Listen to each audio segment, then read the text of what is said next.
Et bienvenue. Merci, Monsieur Fausti. Bonjour à vous. Alors, ce matin, comment se porte la population de Yaoundé? Euh, Juste dire que le froid nous assaille un peu. Le même froid Donc, nous retrouve également du côté d'Ingaoundéré parce qu'en ce matin, ce n'est pas facile. J'étais obligé de porter, doubler les habits parce que la fraîcheur ne me donnait pas le choix de m'habiller ainsi. Alors, ce matin, tu es là pour partager ton expérience avec nous parce que tu as eu la grâce de recevoir Jésus. Mais déjà, quel est ton témoignage que tu peux donner à un auditeur, à une auditrice en ce matin? ok, d'accord. Merci pour la parole que vous m'avez passée. Oui. Là, je rends grâce à Dieu pour cette opportunité de pouvoir m'exprimer avec la plateforme Gospel Gros. Oui. Oui. Ok, pour mon témoignage, ce que je peux dire, je vais essayer de condenser. Il y a tellement de choses à raconter. Oui. Je suis de nouveau il y a 10 ans aujourd'hui. Oui. Et jusqu'ici, j'ai vécu pas mal d'expériences. Et l'histoire est tellement longue, comme je le disais. Et actuellement, dans cette marche-là, le Seigneur m'a conduit dans une assemblée dans laquelle je persévère, à savoir l'Église de la foi du Cameroun. Oui. Sous l'onction et le leadership du Dr Bella Tangana et son épouse. Oui. Mamie Bella, que je salue d'ailleurs actuellement. Et certainement, je suis en train de m'écouter. Et tout ce que je peux dire davantage, c'est que mon témoignage, le témoignage de ma vie, tu vois, jusqu'ici, se résume en 2 mots. À savoir transformation positive de prophétie. Et d'un autre côté aussi, le service. Parce que depuis que je fais mes pas, par la grâce de Dieu, dans cette marche, le Seigneur n'a pas cessé de me transformer au travers des épreuves, au travers de tout ce que j'ai pu vivre. Temps et les saisons, la transformation est évolutive et progressive et elle est davantage positive. Et d'un autre côté aussi, il n'a pas cessé également de m'utiliser. C'est-à-dire que je suis un vase pour lui et que ce soit à partir de mon assemblée locale à l'église de foi, de Christ, il n'a pas manqué d'utiliser. J'ai fait des pas pendant 3 ans et demi, 4 ans dans les programmes du corps de Christ comme membre du protocole. J'ai été là toutes les fois qu'on m'a sollicité pour travailler dans la partie de communication de beaucoup de programmes à l'échelle de la nation. Et en fait, je suis un qui mettre plusieurs. Donc, mon témoignage se résume en transformation progressive et évolutive et de l'autre côté, le service pour le futur. Amen. Alors, Arciel et Palais, s'il fallait que tu te présentes sur un plateau différent de Gospel Grow en Wake Up Gospel, comment est-ce que tu vas t'y prendre? D'accord. Déjà, il faut dire que Arciel, c'est mon nom d'artiste. Oui. Et c'est justement ce nom-là, beaucoup de personnes m'ont toujours demandé pourquoi Arciel. Mais bon, on ne fera pas toute l'histoire ici. Il fallait que je me présente sur une autre plateforme, sur un autre plateau, Gospel Gros. Je dirais simplement que je suis Boulaye Palais, mademoiselle Boulaye Palais, Archibelida. Et je suis une jeune femme dévouée à Christ. Ayant reçu le salut par la grâce de Dieu, servante et servante de Christ. Et dans cette marche-là, le Seigneur a fait de moi, en fait, m'a fait découvrir ce qui était déjà découvert en moi, à savoir le chant, la poésie et les divers talents qu'il m'a donné. Et d'un autre côté aussi, Arciel est entrepreneur. C'est-à-dire que je suis promotrice d'une marque d'accessoires, de mode et décoration africaine dénommée Elia Design. Donc, comme toute jeune femme, je suis quelqu'un qui suit sa destinée sur le plan spirituel et en même temps, je poursuis mes rêves en ce qui concerne des projets qu'un homme peut accomplir. En fait. Donc, je suis cette jeune femme-là. Amen. Alors, parlant du talent que tu as reçu, comment étaient tes débuts dans le ministère, ou le couloir où tu te trouves actuellement, qui est la poésie? Ça, c'est une très bonne question. Elle est vraiment très pertinente parce que, justement, dans mes débuts, ça n'a pas été évident comment je peux dire, ça n'a pas été évident de présenter, en fait, cette façon d'adorer les gens. Ça n'a pas été évident. Ça a été un peu comme une surprise pour tout le monde. Parce que le feedback que j'avais de mon audience était particulièrement illustré par un sentiment de curiosité, de tournement. Parce que de telles œuvres, on n'en voit pas tous les jours, que ce soit dans nos assemblées ou dans le corps du Christ. Exactement. Mais ces œuvres, elles existent. Pourquoi? Parce que depuis l'Ancien Testament, depuis même le Nouveau Testament également, les poètes ont été un peu mis à part. Je m'explique. La tribu de Nephtali a été la tribu appelée, la parole de Dieu dit... Allô? Allô? Oui, allô? Je t'écoute très bien, très bien. D'accord, gloire à Dieu. Je disais donc que la tribu de Nephtali avait été choisie pour dire de belles paroles. Je me rappelle dans le livre de Genèse 49, verset 21, il est dit, Nephtali est une biche en liberté pour faire de belles paroles. Et plus tard, nous avons vu David avec l'histoire de roi David, le roi Salomon avec Cantique et Cantique. En fait, ces œuvres, elles existent. La poésie est définie spirituellement comme un ensemble d'hymnes spirituels qui doivent être en fait, ces hymnes spirituels qui doivent être présentés, qui doivent être élevés au Seigneur et qui doivent également être des canaux par lesquels les frères et les sœurs peuvent s'entretenir dans la foi. D'accord. Alors, Arciel, dis-moi, comment le pasteur et toute l'assemblée, la première fois que tu as décidé de faire un poème à l'endroit de l'Éternel, comment l'assemblée a reçu cela? En fait, le même sentiment a été illustré. C'est-à-dire que, un peu comme de l'étonnement, parce que lorsqu'on adore Dieu, on a cette attitude-là à toujours lui dire de belles paroles en fait, avant de commencer à chanter. Mais faire de ces belles paroles-là, les coordonner dans un certain ordre politique, par exemple, c'est pas quelque chose qu'on voit justement tous les jours. Donc, l'assemblée, le pasteur, mon audience, tous étaient au début très émerveillés de voir le temps que je prends pour justement coordonner toutes ces choses et exactement la façon dont ces œuvres sont coordonnées et le contenu également qu'elles renferment. Donc ça a été un sentiment de surprise et de d'étonnement au début, mais au fur et à mesure, ça a commencé à se faire intégrer au point où aujourd'hui, il y a plusieurs qui me reviennent souvent et ils me disent on a commencé à adorer différemment. Avant, on chantait juste, avant, en fait, on contemplait, mais cette façon d'adorer avec l'art poétique, l'art oratoire poétique, on n'avait pas ça, mais en tout temps, ça a été comme développé davantage en nous. Donc, je peux dire que jusqu'ici, tout se passe bien. Ça a été une surprise au début, mais par la grâce de Dieu, davantage c'est en train de se faire accepter et davantage même. Super, super. J'ai dit, est-ce que nous pouvons dire que le gospel au Cameroun, dans la poésie à l'Éternel, a un avenir meilleur? Moi, je dirais oui, parce que la poésie, généralement, les poètes sont des gens qui ont de l'inspiration pour écrire des choses. Pour y allier également l'esthétique qui va avec. Et je crois que la poésie pour Christ peut avoir un avenir très prometteur dans le gospel. Pourquoi? Parce que les poètes généralement sont des paroliers, sont des personnes qui s'affaient et qui écrivent ces textes. Vous imaginez donc si un enfant de Dieu arrive à découvrir en lui ce talent-là et décide de le révéler par la grâce de Dieu et soutenu par l'Esprit de Dieu, vous allez vous rendre compte que son inspiration sera liée à l'inspiration du Saint-Esprit.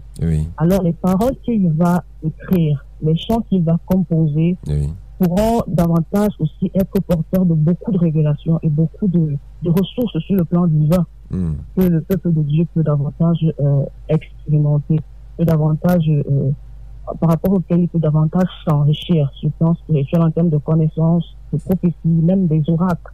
Donc je crois que la poésie peut avoir un très grand avenir dans le gospel, peut davantage contribuer à élever le gospel, si et seulement si davantage continuer à travailler et que les ouvertures, en fait, s'offrent à nous. Disons-le comme ça. Oui, pour davantage montrer, en fait, ce côté-là, ce côté profond de la poésie pour Christ, afin que davantage le peuple soit en vérité. Alors, est-ce que la poésie et le rap gospel ont un vent ensemble? La poésie et le rap gospel, il y a un rapprochement. Parce que poésie pour Christ, rap gospel sont tous deux des arts porteurs de la parole, disons, qui ont pour essence la parole de Dieu. D'accord. Et tout ce qui est fait avec la parole de Dieu a forcément une influence et un impact. Donc, la poésie et le rap gospel, véritablement, la poésie pour Christ et le rap gospel ont un rapprochement. On peut dire que ce sont carrément des cousins, en fait, de l'évangile chanté. D'accord. Je profite comme ça pour dire bonjour à mon frère Nomo Pérez. Je ne sais pas si tu le connais, Nomo Pérez. Bien sûr, le grand auteur. D'accord. Il a sorti consacré il y a quelques temps. Et voilà. Alors, est-ce que Asiel nous écoute depuis que nous avons commencé? Depuis le début de l'émission? Oui, en ligne. C'est vrai qu'il y a eu quelques coupures, mais je suis quand même là depuis le début de l'émission. Est-ce que tu as écouté l'enseignement que nous a donné notre serviteur consultant ce matin? Non, là, j'ai pas pu parce que ma connexion dérangeait un peu. D'accord, sans souci. Alors, parle-nous de tes merveilleux titres tels que Contempler, le plus grand oracle, et l'histoire qui va avec, c'est lequel? D'accord, Contempler, le plus grand oracle. Oui, les histoires qui vont derrière. Oui, pourquoi ces titres? Pourquoi Contempler? En fait, le Saint-Esprit qui est le plus grand des enseignants, pour moi, dans mes temps intimes avec lui, m'a enseigné sur l'art de la contemplation. Oui. Et m'a inspiré donc à transmettre cet enseignement de façon poétique à tous ceux qui pouvaient également, qui doivent le recevoir en fait. Parce que il ne témoignait que beaucoup contemplent de moins en moins. Oui. Que ce soit dans des temps de peine et même parfois dans des temps de joie, parce que lorsque Dieu nous donne d'être dans un moment de joie, parfois on vit tellement la joie que l'on oublie parfois de retourner dans l'intimité avec Dieu. Et dans la peine aussi, parfois, tellement nous sommes abattus par des circonstances mauvaises de la vie que parfois on oublie de contempler Dieu. Donc, le Saint-Esprit m'a outillé à ce niveau et m'a enseigné sur la contemplation et m'a conduit à transmettre ce poème. En fait, ces enseignements se forment poétiques afin que plusieurs qui l'écouteront reviennent à l'essence même de l'adoration, qui est la contemplation. D'accord. Alors, et le titre, le plus grand Dieu, le plus grand oracle, autant pour moi. D'accord. Le plus grand oracle, c'est un poème qui parle poétiquement et évangéliquement d'amour. Oui. L'amour, véritablement, l'une des carences qu'on identifie dans plusieurs cœurs, dans plusieurs familles aujourd'hui. Le manque d'amour a créé trop de troubles, trop de conflits, trop d'inimitiés. Et si nous disons que nous sommes enfants de Dieu, la première qualité, la première vertu que nous devons avoir en nous, c'est d'abord l'amour. Donc ce poème vient donner à quelqu'un de comprendre que Dieu est amour et nous, ceux-ci, nous devons également être porteurs d'amour et nous devons transmettre cet amour-là autour de nous. Donc c'est un poème qui vient donc davantage évangéliser et donner à quelqu'un de comprendre que le sacrifice du Seigneur Jésus-Christ à la croix ne doit pas rester vain. Ça doit susciter de l'amour dans le cœur de quelqu'un afin que cette personne également puisse marcher dans l'amour et transmettre cet amour-là à son entourage. Super. Donc, et le titre, mon ami? Ok, mon ami, pourquoi mon ami? Simplement, je suis passé par une période assez difficile à un moment donné, il y a quelques temps. Et c'est vrai que je connaissais le Seigneur Jésus-Christ comme un confident. Mais véritablement, me l'approprier comme un ami profond et fidèle. Ce n'était pas encore ça. Et pendant donc ce moment que je traversais, j'ai donc expérimenté ce qu'on appelle l'amitié en Christ. C'est-à-dire que Jésus-Christ devient ton ami. Et ayant donc vécu dans cette rencontre, si je peux dire la rencontre, avec celui qui est devenu mon ami profond en fait, avec cette circonstance-là, j'ai voulu non seulement partager ce témoignage-là, donner à quelqu'un de comprendre que le Seigneur Jésus-Christ n'est pas seulement notre Dieu, notre Sauveur, notre Seigneur, mais il est aussi un très bon confident et il est le meilleur des amis. Donc c'est pourquoi le poème Mon ami. Chers auditeurs et auditrices de la radio, la 96.5 FM, Désir FM Adamawa, vous êtes en compagnie de la chantre poète Arciel du côté de Yaoundé, qui est notre invitée ce dimanche.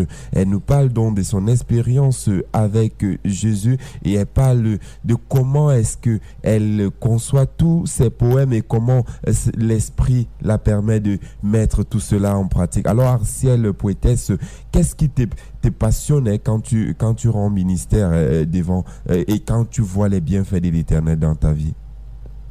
Ok, ce qui me passionne véritablement, c'est le retour des gens, en fait. Oui. Après qu'ils aient reçu les paroles, après qu'ils aient reçu les poèmes que je publie généralement sur ma page YouTube. Oui.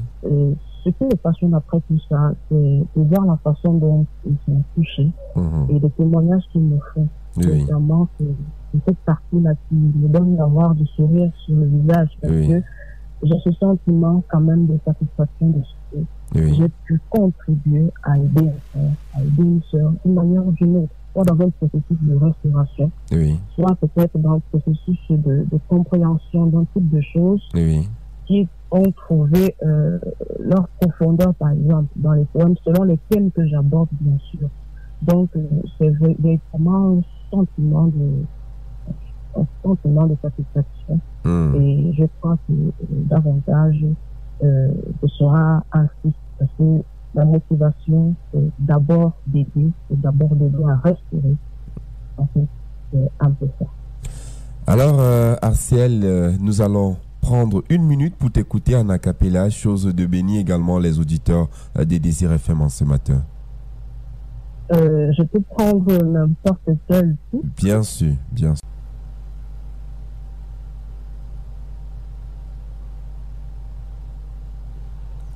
Alors, Arciel et Palais, la communication s'est coupée, mais nous allons nous retrouver. Alors, chose de vous laisser également écouter l'un de ses poèmes en direct de Désir FM Adamawa. Alors, nous allons prendre le titre que Junior va choisir pour nous et nous allons la reprendre dans quelques minutes.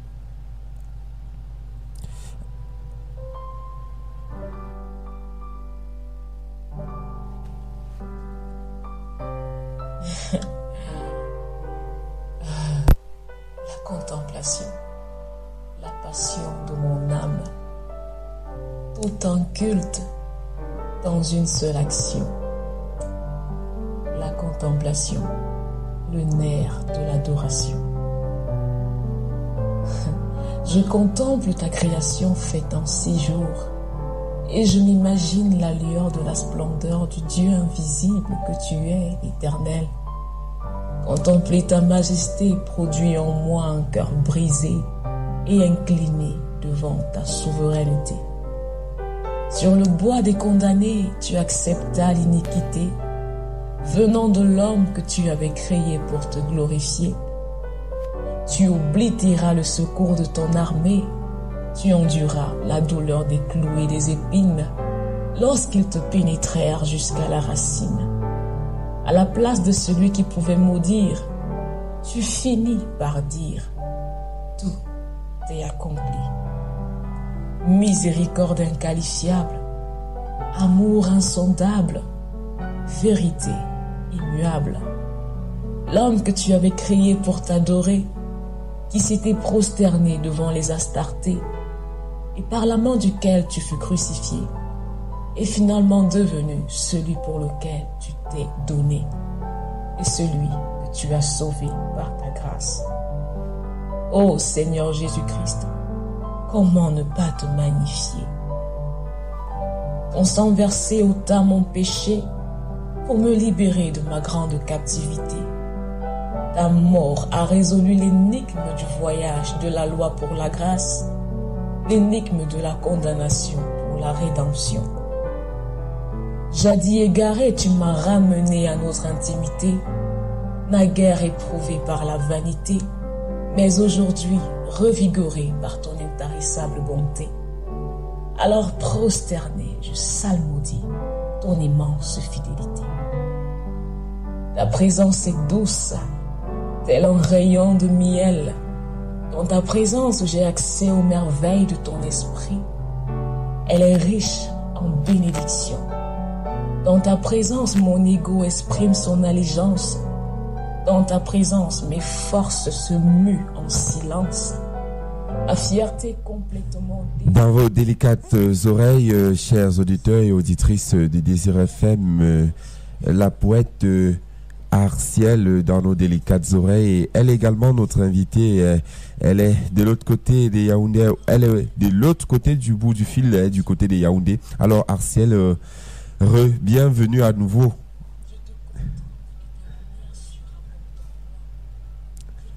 Arciel,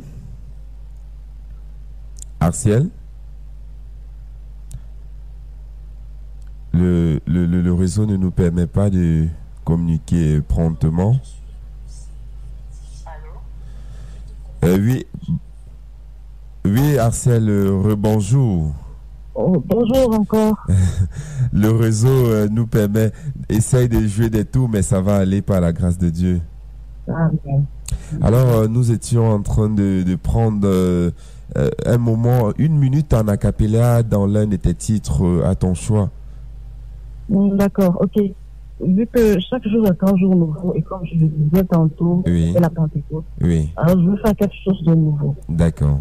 D'accord. Alors, je vais dire aux serments, oui, aux hommes, les écluses des cieux sont ouvertes. Voici la Pentecôte.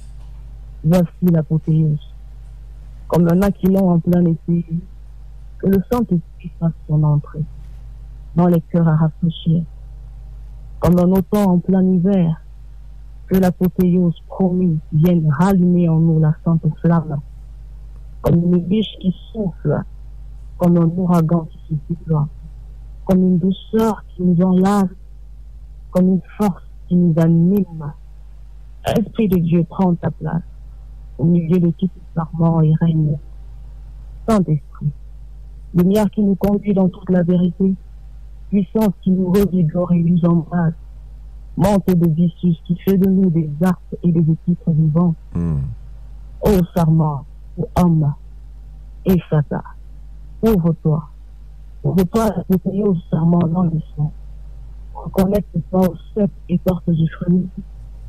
Ouvre-toi à l'apothéose, sarment vacillant, évacue le doute sur ta route, fais parler ta foi plutôt ta voix, shift de l'émotion à la conviction, du charnel au surnaturel, de l'humain au divin, en hauteur et en profondeur, voici le sarment comblé par les arts de l'esprit et qui vit une vie jamais sous le défaille.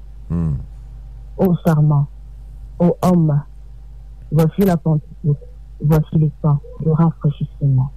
Alléluia. Amen. Merci, Arciel. Je vous en prie. Il manquait juste du piano pour que ça donne une autre coloration, pour que... Véritablement. Alors, dis-nous, quel est ton rêve, quel est le rêve le plus important présentement qu'Arciel veut réaliser dans le ministère qu'elle fait? Ok, d'accord. Déjà, c'est vrai que toute personne peut avoir des rêves. Oui. Quand à ce que le Seigneur donne comme promesse, oui, Dieu te dit, voilà la destinée que j'ai pour toi. Oui. Mais je dirais plutôt que j'ai des projets. C'est-à-dire que oui, les plus importants, oui, je veux davantage travailler selon la direction que le Seigneur me donne, oui, à travers tout ce qu'il me demandera de faire sur le plan concret, en fait. Oui. Et de notre côté aussi, je veux davantage me mettre au service de programmes qui visent le salut des âmes. Oui. Véritablement, et davantage en exploitant ce potentiel qui est en moi. Oui. Savoir pas seulement la poésie pour Christ, mais aussi le chant, parce que j'écris aussi le chant par la grâce de Dieu. Amen. Donc, tout ce que le Seigneur me conduira à faire dans le sens de l'atteinte de ces deux objectifs majeurs, alors je dirais juste que ce sont ces projets-là qui sont les plus importants pour moi actuellement. D'accord. Alors, un mot pour la plateforme Gospel Grow and Wake Up Gospel en ce matin. Quand j'ai commencé à le dire au début, déjà c'est véritablement une joie, une grande opportunité pour moi de passer justement ce matin par le canal de ces deux plateformes. Oui. Et ce que je peux dire, c'est véritablement c'est un merveilleux travail. Et dans une atmosphère où le gospel au Cameroun est en marche vers une extension et davantage requiert de visibilité afin de promouvoir l'évangile au travers des différents talents que le Seigneur nous donne, véritablement Gospel Grow et Wake Up Gospel tombe à point nommé et venir justement porter tous ces talents, les promouvoir, que ce soit à l'échelle locale ou au niveau national. Véritablement, c'est une initiative à encourager. Amen. Et véritablement, je saisis encore cette opportunité pour dire déjà mes félicitations pour le grand travail abattu jusqu'ici et davantage d'encouragement pour la suite parce que c'est un grand projet et qui dit avoir une vision doit s'attendre à tout ce qui implique la vision. Donc véritablement mes encouragements. Merci. Et bon vent pour la suite. Merci. Alors, il y a des milliers d'auditeurs qui sont à l'écoute en ce moment, auditeurs, auditrices, un conseil pour tout cela. Un conseil pour les milliers d'auditeurs qui nous écoutent actuellement, je dirais juste aux auditeurs de davantage soutenir en fait l'avancement de l'œuvre de Dieu au travers de cette plateforme, premièrement. Parce que lorsque quelqu'un a une vision, un groupe de personnes ou une personne, c'est une chose. Mais porter cette vision, il faut une force. Et pas seulement la force divine et tout ce qu'elle donne comme ressources et capacités, mais aussi il y a le soutien humain qui fait partie de cette grande force qui fait porter la vision. Donc je dirais aux auditeurs de davantage soutenir la plateforme Gospel Grow et Wake Up Gospel du canal La Fréquence des IRFM au travers des soutiens innombrables. Il y a plusieurs façons de soutenir. Exactement, comme ils sont déjà en train de nous écouter, c'est déjà un soutien, ça veut être à l'écoute, partager les liens et aussi avoir d'autres soutiens multiformes. Donc je dirais qu'il faut soutenir davantage la plateforme et aussi les personnes qui sont promues au travers de la plateforme et qui ont le souci de porter l'évangile plus haut, faire avancer le gospel. Pourquoi pas aller soutenir aussi? Alors, le conseil que je peux donner, c'est davantage que les auditeurs puissent soutenir la plateforme et soutenir les talents à l'échelle locale et nationale. C'est ce que je peux dire. Alors, Arciel et Palais, Arciel, c'est tout ça, Arciel, c'est ton nom d'artiste et Arciel et Palais, c'est le nom dans la vie quotidienne, c'est ça? En fait, je vais reprendre mon nom intégral. Mademoiselle Boulet et Palais. D'accord. Bon, moi je préfère, c'est la sœur Arciel. Voilà, parce que quand mademoiselle, c'est... Bon, quand tu dis au moins c'est la sœur, ça se comprend, n'est-ce pas? Non, quand je dis mademoiselle, c'est parce que je suppose que les auditeurs peuvent être soit chrétiens ou non chrétiens, donc il faut être également aussi dans leur contexte. D'accord, ça marche. Alors, est-ce que tu connais des poètes et poétesses dans le Septentrion? Bon, dans la zone du Septentrion, je n'en connais pas encore. Ok. Mais au centre et au littoral, j'en connais quand même. D'accord. Bon, dans le Septentrion, nous avons Fadi, qui est la seule pour le moment du côté des Garois. Et il y a d'autres encore en herbe qui n'ont pas encore réalisé des sorties audio ou vidéo, dont je peux pas encore les appeler ici. Alors, pour l'instant, dans le Septentrion, il y a Fadi du côté des Garois. Nous étions à Ibolova dernièrement. Et moi également, je l'ai découvert à Ibolova lors d'une convention avec le mouvement Gospel in the Move. Je sais pas si tu connais le mouvement Gospel in the Move. Oui, j'en ai entendu parler. Alors, avec la princesse Doni Noah. Oui, je la connais, la grande dame. Voilà, dans Ngaoundéré, il y a Gospel in the Move où je suis également le responsable de Gospel in the Move. En dehors de Gospel Grow, c'est ce mouvement également que nous soutenons. Et cette poète également du côté de Garoua, elle est responsable de Gospel in the Move de ce côté-là. Alors, comment on fait pour te retrouver sur toutes les plateformes de téléchargement légal? Ok, d'accord. Comme tout artiste, je dispose justement de comptes sur les médias sociaux. Oui. Savoir Instagram, Facebook, YouTube, TikTok. Oui. Et le seul et unique identifiant, c'est Arciel. D'accord. A-R-C-Y-E-L. D'accord. Cher auditeur, elle a parfaitement raison parce que moi également, je l'ai découvert sur l'une de ces plateformes Facebook en passant comme ça. J'ai dit, mais qu'est-ce que la sœur s'y chante? Et j'ai tapé et je suis calé et j'ai dit, bon, je vais faire l'émission avec elle, chose de promouvoir également ce merveilleux talent. Cher auditeur, auditrice de la 96.5 FM, c'est la sœur Arciel. Arciel qui est chantre, poète. Et elle nous vient du côté de Yaoundé. Et un de ces 4 matins, nous aurons conseil ici à Ngaoundéré. Arsène, tu viendras, n'est-ce pas? Par la grâce de Dieu, j'y serai. Amen. Alors, bon dimanche à toi et que la grâce de Dieu soit notre partage à nous tous. Oh, merci, gloire à Dieu. Et également, très bon dimanche de la Pentecôte à vous et à tous les auditeurs. Merci. Alors, Junior Mayaka te fait également un coucou, notre technicien du jour. Oh, merci beaucoup. Bonjour à vous et bon dimanche. Alors, Arcel, Baba et bon dimanche. Vous saluez tout le couple pastoral en ce matin. Je salue le couple pastoral Béla, Oui. sont les parents spirituels et je sais qu'ils sont en train de m'écouter certainement et je leur adresse cette salutation chaleureuse et un grand merci pour tout le travail qu'ils abattent dans ma vie. Amen. Alors, Baba. Ok, merci. Bye. Et bienvenue. Merci, monsieur Fausti. Bonjour à vous. Alors, ce matin, comment se porte la population de Yaoundé? Juste dire que le froid nous assaille un peu. Le même froid nous retrouve également du côté d'Ingaoundéré parce qu'en ce matin, ce n'est pas facile. J'étais obligé de porter, doubler les habits parce que la fraîcheur ne me donnait pas le choix de m'habiller ainsi. Alors, ce matin, tu es là pour partager ton expérience avec nous parce que tu as eu la grâce de recevoir Jésus. Mais déjà, quel est ton témoignage que tu peux donner à un auditeur, à une auditrice en ce matin? Ok, d'accord. Merci pour la parole.